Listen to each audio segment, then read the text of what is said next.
Esto es ICEPAS, un proyecto de la Facultad de Sociedad, Cultura y Creatividad, Politécnico Gran Colombiano. Los invitamos a explorar la siguiente infografía animada, donde queremos compartir con ustedes los diversos casos e investigaciones que analizan, toman como objeto de estudio la fotografía para evidenciar y narrar representaciones sociales, políticas, en aquellos procesos tan duros que han vivido algunas regiones del mundo, entre ellos Colombia, procesos de la reconciliación, de la reparación, de la justicia. Entonces, bienvenidos a este recorrido interesante por estos últimos 10 años, donde tomamos también como coyuntura el caso de Colombia.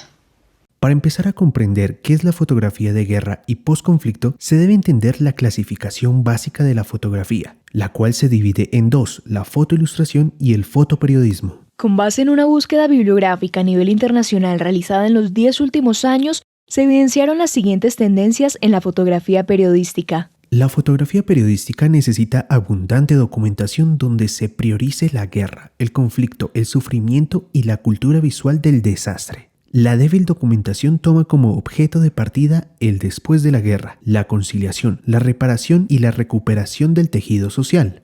En la relación entre prácticas mediáticas y prácticas sociales se evidenció la selección del tipo de framing o encuadre, la lectura de víctima-héroe cambia acorde con el conjunto de enunciados que acompañan la imagen, y los sucesos de las guerras evidencian una narrativa de cultura visual del desastre. Entre sus objetivos están capacidad de dar forma a los mensajes, dar enfoque a las historias, generar una acción desde y para la paz, impactar a las regiones en pro de la recuperación de la verdad, de los derechos humanos y de la relación entre visualidad e identidad, y hacer parte del patrimonio histórico de la memoria de las regiones. En cuanto a cómo la fotografía representa los entornos vulnerables en contextos que evidencian prácticas que afectan a la sociedad, se ha destacado el estudio de 3 expertos, Cohen, Panti y Ojala. Cohen hace alusión al análisis de lo visual desde el encuadre y la relación entre los elementos visuales y verbales. Y por otro lado, la fotografía en la construcción de la memoria colectiva. Ojala y Panti analizan el cubrimiento visual del conflicto ucraniano en 3 marcos dominantes: conflicto nacional interno, intervención rusa y conflicto geopolítico.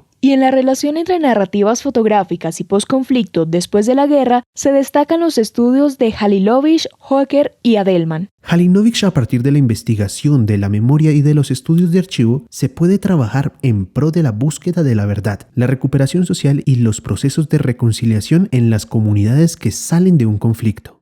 Hoeker examina a manera de DOFA los posibles beneficios o inconvenientes de cada medio periodístico como herramienta posteriori a la guerra, contrastando los elementos visuales como la fotografía y la ilustración con la construcción de herramientas de actores y acontecimientos del conflicto. Adelman usa la comprensión de los discursos y la política de guerra a partir de la relación entre raza y etnia, narrados desde el tejido enlazado entre visualidad, nacionalismo e identidad. Se desarrolló a partir del estudio del framing y del diseño de instrumentos una muestra metodológica para explorar qué es la fotografía en un contexto específico. Para nosotros, la prensa digital en Colombia y en España durante el primer periodo del 2018. Por esto, compartimos con ustedes cómo hemos diseñado unas estrategias metodológicas que nos permitieron explorar y acercarnos a unas tendencias narrativas fotográficas. Este país ha estado acostumbrado a que les cuenten una parte de la historia y no las dos partes. Fue un lenguaje que se vendió en este país durante 50 años de guerra.